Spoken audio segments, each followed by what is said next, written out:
Selanjutnya kami persilakan Wamen Sudaryono, Wamen Pertanian. Baik, terima kasih Bapak Menko. Kami dari Kementerian Pertanian, tentu saja sektor pertanian adalah penting karena penyediaan pangan untuk rakyat. Juga kami mendorong untuk produksi pangan domestik, kita dorong untuk kita tingkatkan terus. Ada dua keunggulan tentunya. Yang pertama adalah kemandirian dan ketahanan pangan kita, karena dengan kita produksi dalam negeri tentu saja lebih tahan, kan belum tentu misalnya kurang kemudian kita impor, belum tentu ada negara yang mau mengirim ekspor bahan pangannya pada kita. Yang kedua adalah juga memiliki fungsi peningkatan produksi pangan domestik, itu punya fungsi penciptaan lapangan kerja dan menurunkan angka kemiskinan. Karena itu yang paling mudah, lahannya sudah ada, kita tingkatkan sehingga kesejahteraan masyarakat yang miskin, yang ada di pelosok-pelosok bisa kita tingkatkan. Bapak dan Ibu semua yang saya hormati, tentu saja krisis pangan bukanlah hanya dialami oleh Indonesia, tapi juga dialami oleh banyak negara di dunia. Oleh karena itu, Kementerian Pertanian sejak tahun 2024 ini telah melaksanakan berbagai aksi yang akan kita teruskan dan kita lanjutkan pada tahun 2025. Sebagai latar belakang, luas tanam padi kita dari tahun 2015 ke 2019 jika dibandingkan dengan Oktober 2023 ke Juni 2024, artinya kita bikin perbandingan, itu turun 32% atau turun minus 4.200.000 hektar. Karena itu, kita selama hampir 1 tahun ini telah melaksanakan solusi cepat peningkatan produksi padi kita, dalam hal ini dalam rangka untuk meningkatkan kapasitas pangan beras kita, yaitu yang pertama mengembalikan alokasi pupuk bersubsidi menjadi 9,55 juta ton dan boleh menggunakan KTP. Yang kedua adalah program pompanisasi, jadi lahan kering, lahan tada hujan yang panen sekali, bagaimana caranya dipompa air dari sumber air terdekat supaya indeks pertanamannya bisa meningkat, yang tadinya tidak panen jadi panen sekali, yang panen sekali jadi panen 2 kali, yang 2 kali menjadi panen 3 kali. Kemudian juga ada optimalisasi lahan rawa. Biasanya lahan rawa ini hanya bisa ditanami di musim kemarau, pada saat airnya turut ditanami padi, sehingga pada saat musim penghujan nggak bisa ditanami, yaitu kita lakukan semacam konstruksi sehingga bisa ditanami 2 kali sampai 3 kali dalam setahun. Selain itu juga integrasi padi gugu di antara lahan sawit, kelapa, dengan tanaman yang belum menghasilkan. Jadi waktu masih kecil, belum terlalu rimbun, kita sisipkan padi gugu. Dan itu hasilnya sudah ada, begitu. Kalau kita lihat grafiknya, mungkin karena terbatas waktu, kalau kita lihat grafiknya, adanya peningkatan lahan luas tanam padi kita naik. Dan kita harapkan target yang kita ingin capai di 2024 ini adalah 1,7 juta hektar, ada penambahan area tanam baru, di mana saat ini sudah mencapai 1 juta hektar, tinggal kita genjot sedikit, kita berharap di September sudah bisa mencapai minimal 1,5 sampai 1,7 juta hektar bisa kita capai. Bapak dan Ibu semua yang saya hormati, kita fokus di situ, ada target-target produksi komoditas strategis yang akan kita capai di tahun 2025, ada padi, jagung, kedelai, aneka cabai, di mana cabai ini adalah penyumbang inflasi, bawang merah, kopi, kakao, tebu, kelapa, kemudian juga daging sapi atau kerbau, dan daging ayam. Kita memiliki ambisius program dalam 2025 dan ke depan, bagaimana mengembalikan posisi-posisi ekspor komoditas pertanian kita kembali menduduki posisi puncak di antara negara-negara di dunia. Program strategis Kementerian Pertanian di tahun 2025, tadi sudah saya sampaikan, yang kita optimalisasi yang ada adalah optimalisasi lahan rawa, kompanisasi mengairi lahan tada hujan tadi, kemudian juga ada cetak sawah sebagaimana disampaikan oleh dari Kementerian PUPR, termasuk juga modernisasi alat-alat pertanian dan metode pertanian, juga mendukung program makan siang bergizi gratis, di mana dari sebagian besar dari semua yang dimakan pada saat makan itu, selain ikan adalah menjadi domain dari Kementerian Pertanian. Selain itu juga penguatan penyuluh pertanian, ujung tombak yang membina dan membimbing petani-petani kita di lapangan, dan yang terakhir adalah hilirisasi komoditas pertanian. Bapak dan Ibu semua yang saya hormati, Bapak Menko, Bapak Ibu Menteri Keuangan yang saya hormati, tren anggaran khusus di Kementerian Pertanian dari tahun ke tahun memang kami rasakan ini anggaran tahun 2025 mengalami penurunan dibanding 2024, tentu saja dengan tanggung jawab dan juga beban kerja yang target yang besar. Selain itu juga fokus dari Presiden terpilih kita bersama Bapak Wapres terpilih kita yang juga sangat mengedepankan sektor pertanian dalam hal ini dalam penyediaan pangan untuk rakyat kita, maka tentu saja perlu dari kami keinginan untuk adanya penambahan anggaran sehingga target kinerja bisa mencapai dengan tujuan target yang ditetapkan oleh Kementerian Pertanian dan ditetapkan oleh pemerintah, bahkan bisa melebihi dari target-target yang ditetapkan. Saya kira itu yang bisa kami sampaikan dari Kementerian Pertanian. Sektor pertanian adalah penting, menyangkut pangan, menyangkut penciptaan lapangan kerja, dan berdampak terhadap penurunan kemiskinan, khususnya bagi masyarakat yang tinggal di pedesaan. Terima kasih. Assalamualaikum warahmatullahi wabarakatuh. Terima kasih Wamen Pak Sudaryono. Selanjutnya kami persilakan yang mewakili Menteri Pekerjaan Umum Pak Sekjen Pak Muhammad Zainal Fatah. Terima kasih banyak Pak Menko, yang saya hormati Bu Menteri Pendidikan, Menteri Kesehatan, dan Pak Wakil Menteri Pertanian. Terima kasih banyak Bu Menko bahwa Kementerian PUPR selama 5 tahun terakhir memang mendapatkan alokasi yang sangat besar sejalan dengan penugasan-penugasan yang diberikan kepada Kementerian PUPR. Tahun depan, tahun 2025,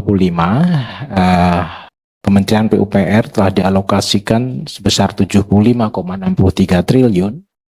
Ini kurang lebih sama dengan awal pemerintahan Pak Jokowi. Besaran alokasi ini tentu kita akan mengantisipasi dan mendukung apa yang menjadi cita dari Presiden dan Wakil Presiden terpilih, terutama pada ketahanan pangan dan energi. Untuk bidang-bidang sumber daya air, tentu kami akan terus melanjutkan pembangunan bendungan, tentu irigasi, baik pembangunan baru yang sedang juga kita sama-sama lakukan, dan tentu peningkatan irigasi dengan total menjadi 17.000 hektar. Selain itu, tentu pengairan yang baik, kawasan pertanian yang baik juga perlu pengendalian banjir, bukan hanya di pedesaan tetapi juga di perkotaan. Hal lain yang juga perlu kita penuhi adalah prasarana air baku, dan tentu yang terakhir untuk mengambil quick win dari tema ketahanan pangan, kami juga akan melakukan cetak sawah untuk melengkapi bendungan dan irigasi yang sudah dibangun agar segera dapat dimanfaatkan. Dalam hal konektivitas yang akan dikerjakan melalui Dirjen Bina Marga, kami terus melanjutkan tentu terutama untuk pembangunan jalan nasional dari Aceh sampai Papua, tersebar, ini ada 128,1 km. Kemudian kita juga terus melanjutkan untuk memastikan konektivitas melalui jalan bebas hambatan, ini 4,83 km, tentu jauh lebih kecil dibandingkan jalan nasional, karena umumnya berupa dukungan konstruksi. Jembatan, dan tentu kita juga ingin melakukan dan memastikan jalan-jalan kita tetap dapat dilalui dengan baik melalui kegiatan-kegiatan preservasi. Sedangkan kegiatan-kegiatan yang menyasar lokasi terutama di pedesaan sebagai menjadi salah satu misi dari pemerintahan yang akan datang, melalui Dirjen Cipta Karya bukan hanya menyediakan air minum di perkotaan, tetapi juga terus melanjutkan penyediaan air minum yang berbasis masyarakat. Artinya ini berada di pedesaan-pedesaan yang selama ini menerima manfaat dari program ini. Termasuk juga penyediaan sanitasi yang juga berbasis masyarakat tanpa meninggalkan kegiatan-kegiatan sanitasi di perkotaan. Kemudian melalui Direktorat Jenderal Cipta Karya, kita juga membangun kawasan-kawasan permukiman, juga bangunan-bangunan gedung dan sekolah madrasah yang ditugaskan. Sementara perumahan ini dengan alokasi 4,53 triliun, kita terus melanjutkan dukungan atau pembangunan hunian vertikal maupun rusun-rusun reguler untuk mencapai target pembangunan rusun MBR sebagaimana diarahkan. Oleh karena itu, maka keseluruhan rencana kegiatan yang tadi dibangun atau dikerjakan dengan alokasi 75,63 tersebut terus akan kita lanjutkan sekali lagi, bukan hanya di perkotaan tapi juga di pedesaan-pedesaan, tentu dengan pendekatan yang sudah pernah kita lakukan. Terima kasih. Selanjutnya mewakili Kapolri Kepolisian Negara Bapak Wahyu Hadiningrat, Pak Asrena. Silakan Pak. Baik, terima kasih Bapak Menko, Bu Menkyu. Polri pada tahun ini dan tahun depan pelaksanaan tugasnya masih dipengaruhi dinamika lingkungan strategi global, regional, dan nasional yang semakin kompleks dan penuh ketidakpastian. Sejalan dengan hal tersebut, tuntutan dan harapan masyarakat terhadap profesionalisme kinerja Polri dan pelayanan di bidang kepolisian juga semakin tinggi yang mengharuskan Polri menyusun berbagai upaya dan langkah-langkah aksi yang konkret dan efektif dalam mewujudkan Indonesia emas yang aman dan tertib. Hingga akhir tahun 2024 dan tahun 2025, berbagai kegiatan akan kita jalankan antara lain penyelenggaraan event nasional dan internasional, pengamanan dan penyelesaian sengketa hasil Pilkada 2024, antisipasi peningkatan eskalasi Kamtipmas beberapa wilayah akibat konflik sosial dan gerakan kekerasan bersenjata, memastikan keberlanjutan program pembangunan nasional, operasi-operasi kepolisian yang terjadwal pada kalender Kamtipmas tahun 2025. Tentunya keamanan yang stabil dan kondusif menjadi syarat fundamental berjalannya semua program pemerintah dan itu menjadi tugas pokok Polri untuk mengawal.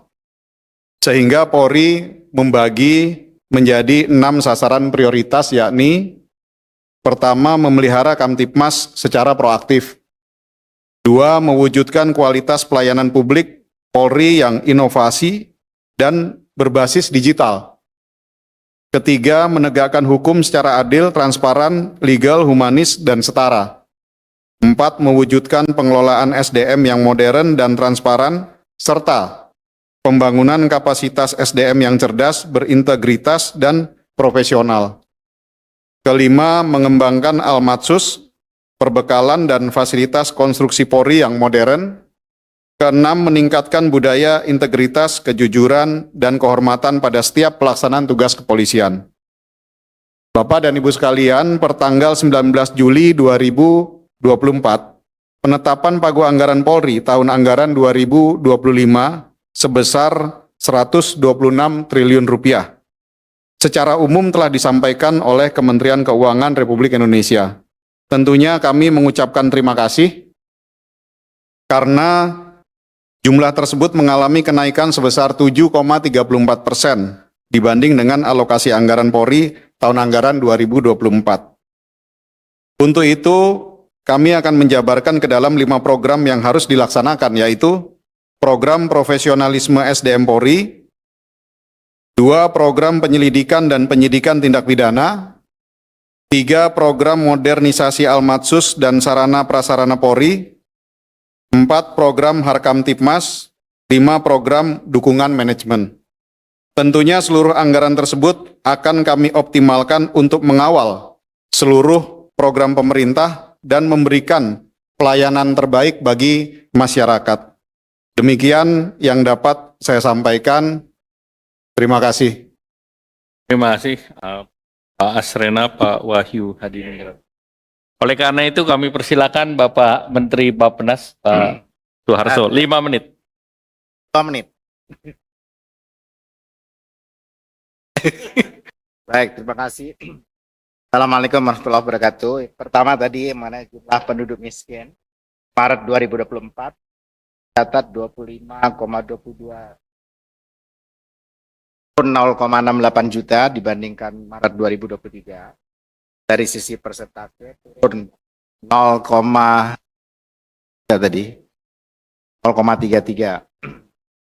Tapi yang saya ingin, karena waktunya pendek sekali, saya akan sampaikan pertama soal bahwa rencana kerja pemerintah pada tahun 2025 ini telah padu-padankan dan program hasil terbaik cepat. Program hasil terbaik cepat yang dikenalkan oleh Presiden dan Wakil Presiden terpilih. Secara singkat saja mengenai program hasil terbaik cepat ini yang kami share saja. Tadi sudah disampaikan. Pertama, misalnya ini yang populis, memberikan makanan bergizi sehat di sekolah untuk meliputi 15,42 juta jiwa di 514 kabupaten kota. Dan yang kedua adalah mencetak dan meningkatkan produktivitas lahan pertanian dan lumbung pangan desa, daerah dan nasional. Dan ini adalah luas intervensi deks pertanaman sekitar 50 sampai 80 ribu hektar dan luas cetak sawah ekstensifikasi sawah baru 250 ribu yang indikasi lokasinya dari Papua Selatan, Sumsel, Kalteng, Kaltara, NTT, NTB, dan Lampung. Kemudian menyelenggarakan pemeriksaan kesehatan gratis, menuntaskan kasus TBC dengan sasaran penurunan TB menjadi 272 per 100 ribu. Membangun rumah sakit lengkap berkualitas di kabupaten kota. Yang keempat adalah membangun 4 sekolah SMA unggulan di IKN, NTT, Sulut, dan Maluku Utara. Memperbaiki sekolah-sekolah yang perlu renovasi sebanyak kurang lebih 90.000 ruang kelas. Yang kelima, melanjutkan dan menambahkan program kartu kesejahteraan sosial serta kartu usaha untuk menghilangkan kemiskinan absolut yang tahun ini telah mencapai 0,8 dan tahun depan adalah targetnya 0%. Kemudian yang keenam adalah pembangunan infrastruktur desa dan menjamin penyediaan rumah murah bersanitasi baik untuk yang membutuhkan, terutama generasi milenial, generasi Z, dan masyarakat berpenghasilan rendah sebanyak 914.573 unit hunian tapak dan hunian vertikal dan 563,1 hektar pemukiman kumuh. Taskan. Yang ketujuh, menaikkan gaji aparatur sipil negara, terutama guru, dosen, tenaga kesehatan dan penyuluh, serta Tentara Nasional Indonesia, Kepolisian Republik Indonesia secara bertahap. Dan yang kedelapan adalah mengoptimalisasikan penerimaan negara. Saya kira secara ringkas itu yang saya ingin sampaikan. Terima kasih. Assalamualaikum warahmatullahi wabarakatuh.